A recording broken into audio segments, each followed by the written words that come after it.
Let's talk herd. Hi, Beth. Hi, how are you? Great. Thank you so much for coming back. Thanks for having me. So I was thinking, since I saw you last, I was thinking about how what you do is really universal in the way that you don't really limit what you offer people. So, it's not like somebody, when they work with you, you have to be their guru and their trainer. And, they can have a trainer and they can also do what you do. And so it's something that's really, it's kind of refreshing for the horse world. So I just wanted to ask you, was that by design or did that just happen? Was that just a natural evolution of what you offer? Definitely evolved. And thank you for acknowledging that. And I'm really feeling into that. It's really a beautiful thing to be able to kind of supplement someone's life with their horse journey. And of course, being a remote coach, I understand there are limitations. So it's really wonderful when I find out the people I'm working with also have really heart-centered trainers to help them in real time on the ground if they need it. So I started out obviously in person just teaching, and I was always really happy when I would be able to have my students learn from other people and go to clinics, and invite clinicians in, things like that. So I'm all for trying to find as much as possible for everyone to learn. I always joke about calling myself the ultimate sponge. So for me, I take in what I like, I trickle out what doesn't work. And even if I don't necessarily like the human that's presenting something, there's always going to be some kind of golden nugget that I can learn from them. And it reminds me to just come in and connect and say, okay, what can I learn from this? So I think it's so important for people to understand that they don't need to follow just one system. The only system that's really important is your inner guidance system, your own intuition, and your horse's connection to that. And then you marry those two and it's magic. Yeah, it's very powerful.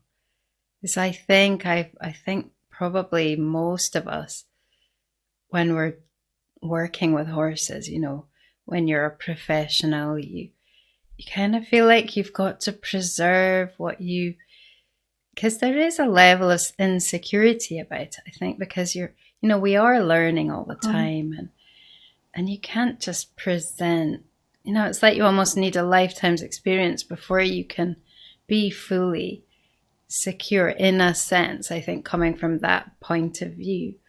So I think there is a lot of defensiveness and there's a lot of my way versus your way. And I think that's something that I really, I wanted us to talk about, because it's so, when you actually are able to do like what you're saying and start to just open out a bit and realize that, there's different approaches, and that actually strengthens your own convictions, and it's not even really convictions. It's like, it just almost, it clarifies your own, as you were saying, your own inner guidance. So it's almost like you feel better about what you're doing because you've shown there's more light shining on it. It's really an energy, an energetic change that happens in that collaboration. And I do think it feels good, because I think it's starting to happen more in the horse world. And it's not that we have to attack and say that, gurus are wrong and, that we shouldn't, it doesn't have to be like that. It's just that we can sort of see that everybody's a guru in their own way and everybody's a student in their own way.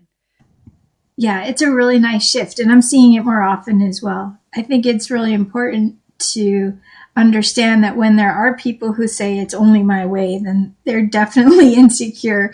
And to be fair, a lot of riding instructors are nervous about their income. So they're really worried that they're going to lose their income by people leaving them. So that's the Yes, first thing you want to recognize, is that's usually where it's coming from. that's true. And then once they realize that they can create more avenues of revenue, and then they can all relax a little bit, then they can start to open up to more information and invite more collaboration. And then they'll see that there's more abundance for everyone. So, yeah, that's a really good point. Yeah, I've found that to be a very difficult thing in my experience. That I always, and I don't know if this is just a personal thing in the way, and I think it will be, it's a personal conditioning, but I've always felt like there were these kind of, um, what do you call that? When you've got, like, you come to a sort of junction and you have one way that says sacrifice what I do, to make money. And you have the other way that says don't sacrifice, stick to what I do, but you can't, like, make money. I don't actually believe that that's how it has to be, but it's taking a while to kind of come true as well for me personally. And I think that is the case for a lot of people who they're doing what they love, and they don't want it. They're not willing to sacrifice that, but finding the way to actually make that financially viable is really, and I think that thinking that it's a struggle is making it a struggle as well. So it's kind of, Yeah, it's not where your easy. attention goes, energy flows. So if you say out Exactly. loud, or just feel it in your vibration, this is a struggle, this is hard, then you're going to see more Yeah. of that. Instead, you can say, Yeah. what if this becomes easier each day? And then you start Yeah. creating the what if beautiful possibility scenarios. Yes. Yeah. And that's where I love to nudge people as much as possible. Like, what if we can Yeah. get into a space where everyone can win, including our horses for sure. Yeah. Yeah. That is such a Yeah. powerful. Yeah. Yeah, I love that. And I practice doing that actually every day. Um just I think there are different ways you can do it, and I tend to do the thing that just feels easiest at the time. So I might kind of daydream about, like, scenarios where everything's working out really Nice. well, or other times I'll just work on the actual thoughts about what is, and build them up, change the direction of them and make them positive. And yeah, and I think it really is about your vibration, isn't it? If you can just get that up there, then it just starts to attract. And then, but there's also a funny thing that I've noticed, that if I do that and I start to really get into a good place and things are coming, there's a part of me that sort of freezes and gets scared by that. It's like that success almost brings up more insecurity, and kind of, and I think that's normal. I think that's a sort of natural thing. Have you come across that much with people? That happens a lot to people. For myself, I probably had it to some degree Mm. unconsciously, but I'm so much more aware of it now, and I just kind of like, put my hook down, like, I'm Yeah, ready. Let's yeah, do this. Come on, let's have more fun. yeah, But it's totally normal, because especially your mind is going to latch on to what's comfortable. So if you're used to being in that lack state, in that state of struggle, in that state of tension, that's what your mind is going to feel comfortable with, even though it's not comfortable. So you have to literally go one stride at a time, and like dip your toe into the deep end and go, okay, oh, that wasn't so bad. Oh, that wasn't so bad. I mean, I literally used to shake before any interview, before any Facebook Live. And now it's just like, oh, it's like you're in my living room and we're having a great big energetic hug. It's not a big deal, yeah, So, and I just shifted it completely. I mean, I used to yeah, totally freak out, and I'm like, yeah, let's do more yeah, of these. So there's a huge shift that can happen, but you have to take it step by step and give yourself grace, and know that some days you're going to be shaky, but yeah, you still do it, you yeah. know?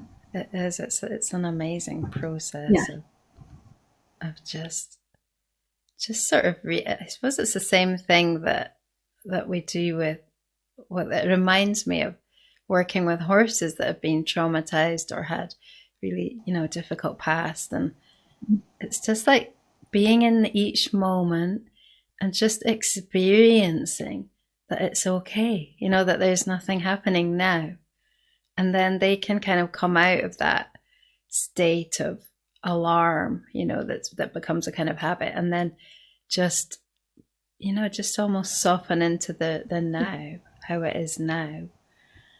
So yeah, something I've been doing recently is just imagining having total freedom, like whatever that means. It might mean, being able to book a holiday to, I don't know, to go to Iceland over Christmas or just anything, any ridiculous thing that comes, but just complete freedom. Cool. Yeah. And it's really powerful because it's really unlimited. You don't, it just could mean anything, freedom.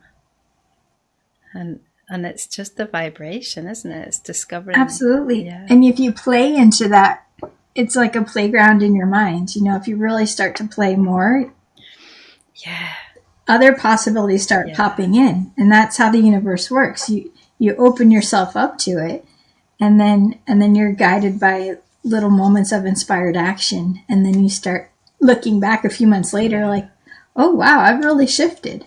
Yeah. Yeah. And you mentioned softening into it, and that's one of the keys. That's something I've been working on all last year.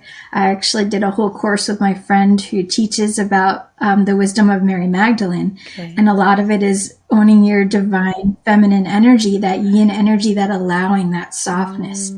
Because I was very much into the yang in action, and I still am, but I am inviting more of that yin, that softness, and when you relax and allow, that's when it's like your vibration. I think of it as a string of light. That's when the universe can really see you, because you're like letting it settle for a moment, and then you can allow the stuff, the abundance, the fun things to come to you and find you so much easier. That's a lovely way of of visualizing it. Yeah.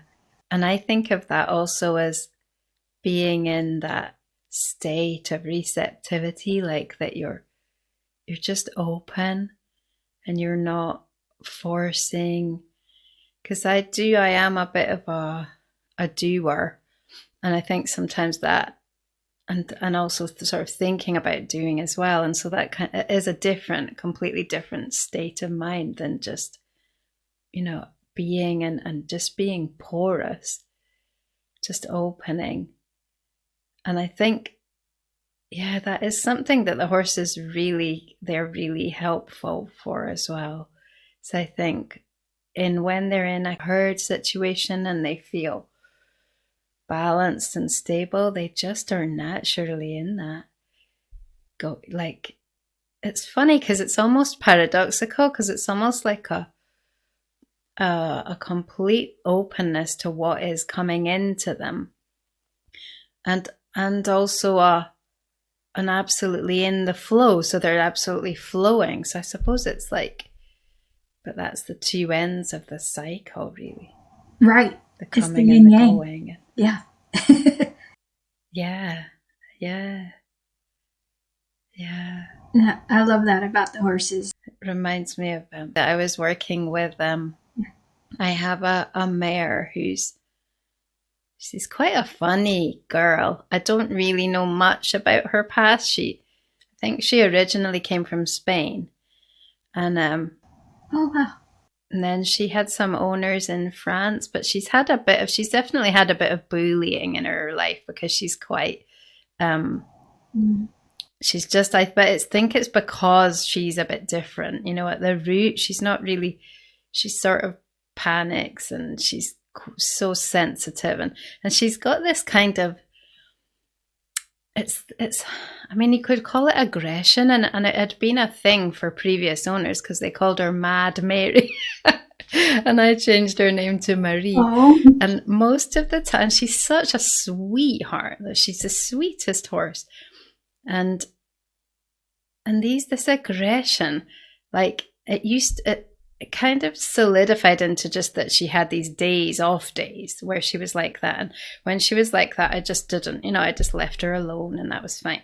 And And then it would almost seem like she wasn't like that for months, but it's like that's come up. It feels like it's now there it's like almost available that we can work with it. And I think that's probably as much that I'm ready as, as how it is with her, because she's lived in the herd for, well, it must be almost 10 years now that she's been with me. Oh, wow. I don't know if it's quite that much. Anyway, so it feels like it's on the surface now. And we had this wonderful session the other day. I was working with her front feet. And when I touch her, like when I ask her, when I go to touch her legs, I can sense that she's going to, bite at me.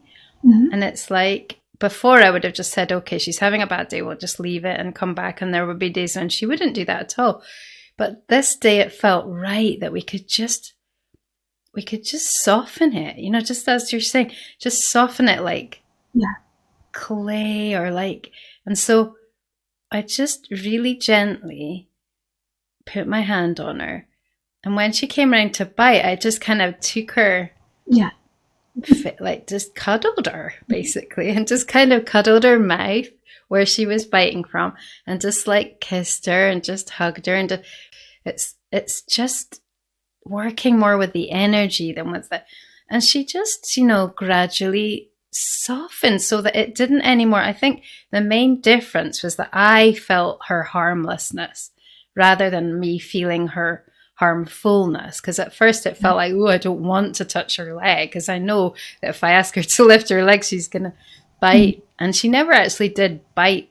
She has in the past, but this time she was just like banging me with her teeth. So it was, but really her energy just changed, and she just became really malleable and soft. And then eventually she lifted her foot, and then she let me trim a little bit of it, which is amazing.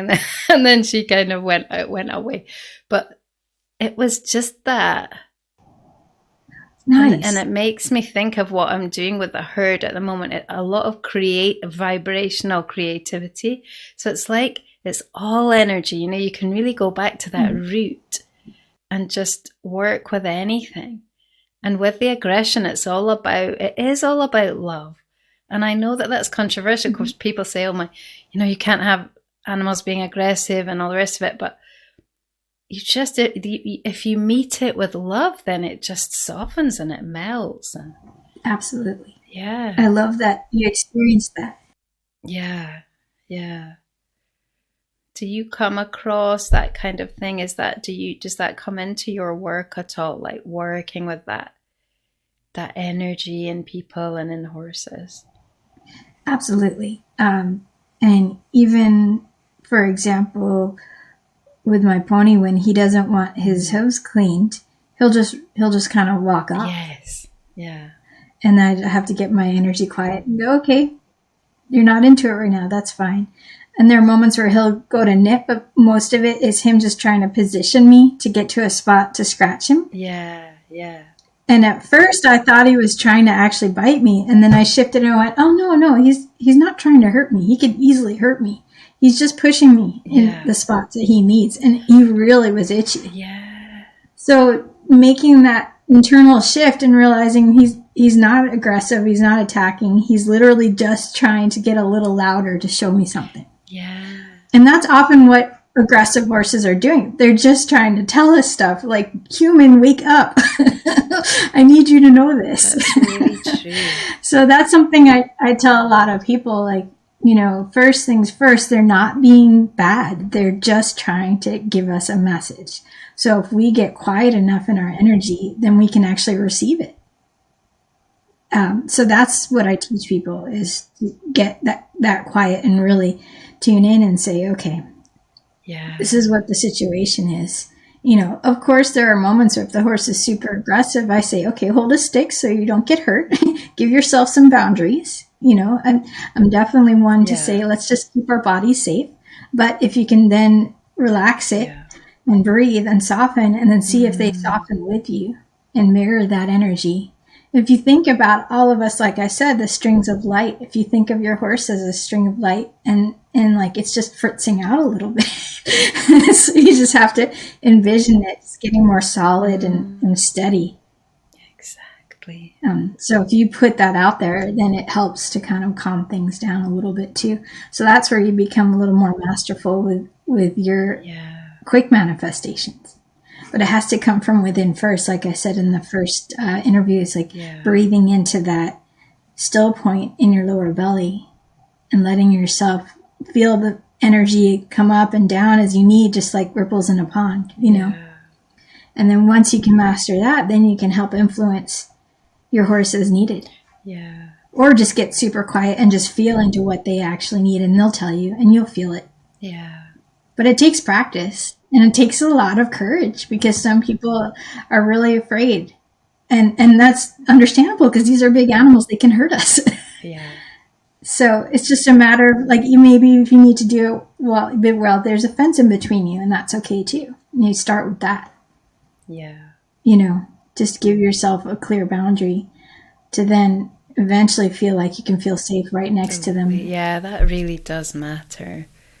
Like there's a mare who, she's left now, but she was in my herd for a while, and she had some really ingrained habits of aggression with people, just because she started out life, she had to be raised by hand, so she was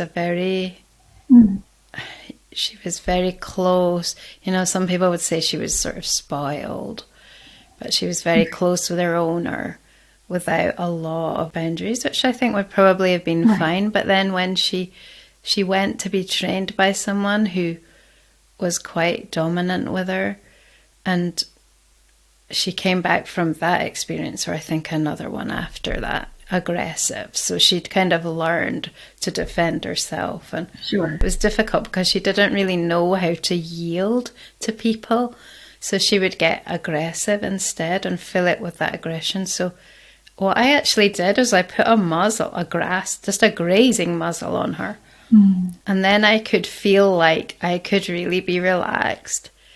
And I just helped her to yield just through kind of holding her and being really calm and loving. And just like waiting for her to literally stop like attacking me. She was like a stallion. She would like wrap round and bite and like really shove her. Like it was a bit, you know, it was quite hard, even with a muzzle on. But then at a certain point, she just sort of realized, oh, I can just soften. And it's going to be okay. I can just soften and just like take a step back. And then that just kind of started to shift things with her in her mind, as she didn't feel so threatened by people. But yeah, that muzzle was really important, because I don't think without that it would have been possible, because that was really smart. Yeah, just a kind of idea. I think if you can have those ideas. She's lucky to have you be that patient with her too. Yeah, I think she was just quite a particular. And she was so sensitive as well, because she could tell if people were scared of her, and it really upset her. And she could get really clingy. And she didn't I realized after a while that she got upset when people left her physical presence. And then she would get aggressive. So it was quite a complex personality. But yeah, I tell people all the time, horses are so much like people. They have their own stuff, you know, the own things they're dealing with, and they're so unique. So true. So to be able to hold space like that is really beautiful. So I'm very glad she has you. Yeah, I mean, I love that. I really love that horse, like human to horse, just direct, just feeling. Because I think sometimes some of their issues come from their own hierarchy and their own where they are in the herd. Like with Marie, the one I was talking about earlier, she's like the lowest in the herd. And so she gets this like little shell, a little bit of aggression that's just kind of like, it's almost like her way of protecting herself from the other ones. And And yeah, I think it's important for her to be able to just be really, really soft with someone, you know, even if it is a human, it doesn't matter. Because, I mean, she's got her boyfriend who obviously she's bossy with him. And so she's not but he's higher up in the actual herd than she is. So yeah, it's complicated. That's amazing. How many do you have in your herd? I have 6 at the moment. There's one. No, there's 6 that I have that Nice. are my. I don't like to call them that belong to me, but that I look after. And then there's one who is a boarder. Yeah, so he. Okay. Yeah. So it's quite a nice size. It's not too many.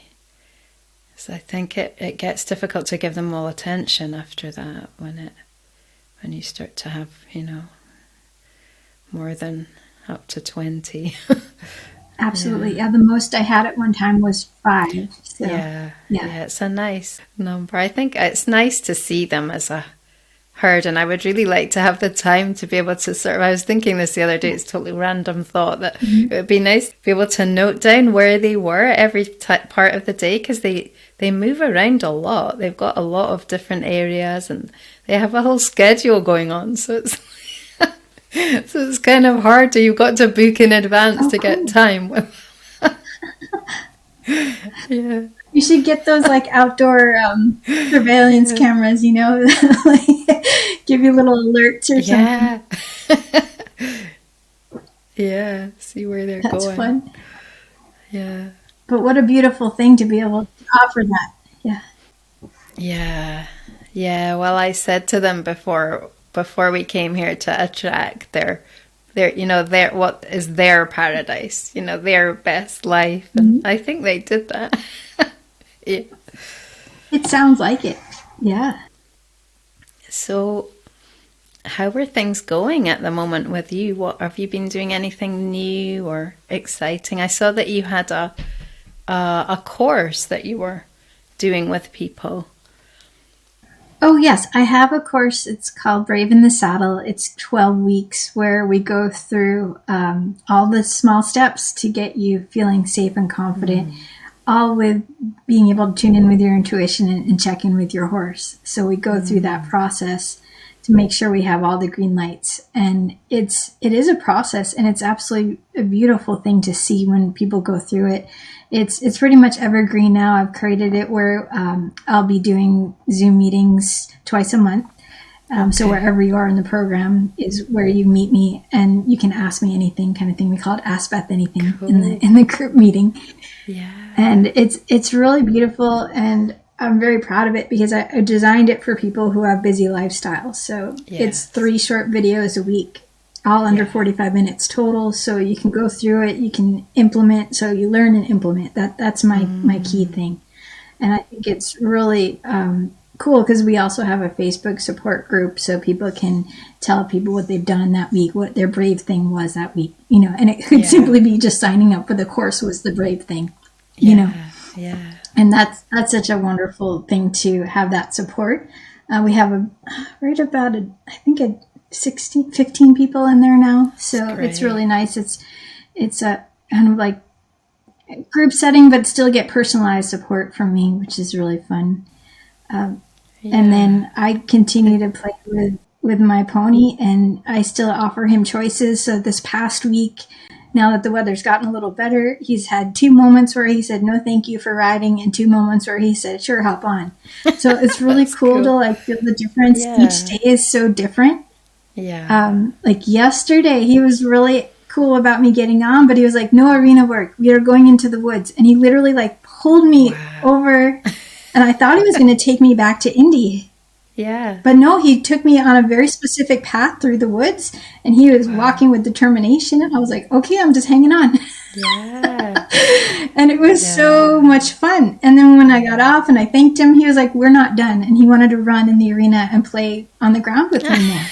So he's very specific and very clear about what he wants. And I ended up making like a little video of it.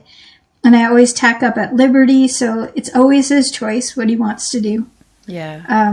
And it's been a beautiful thing to just like let go of those goals. Like when I first got them, I was like, oh, maybe I'll do working equitation, or maybe I'll do some online dressage shows. And I did one like freestyle to music to Harry Potter sounds, because Yeah. I love Harry Potter. So we wanted to dance to that, and he was cool with it. Yeah. But overall, like I've really kind of like thrown out any like traditional goals that I used to have. And I'm literally just going with the flow and just enjoying what he's offering. So I'm getting into that receptivity state, and it's so much fun. Yeah. And so I keep posting about it, and even me running around like a little kid, I think is giving people permission to have more fun with their horses and to really listen to what their horse wants. So I think it's important to keep doing, you know.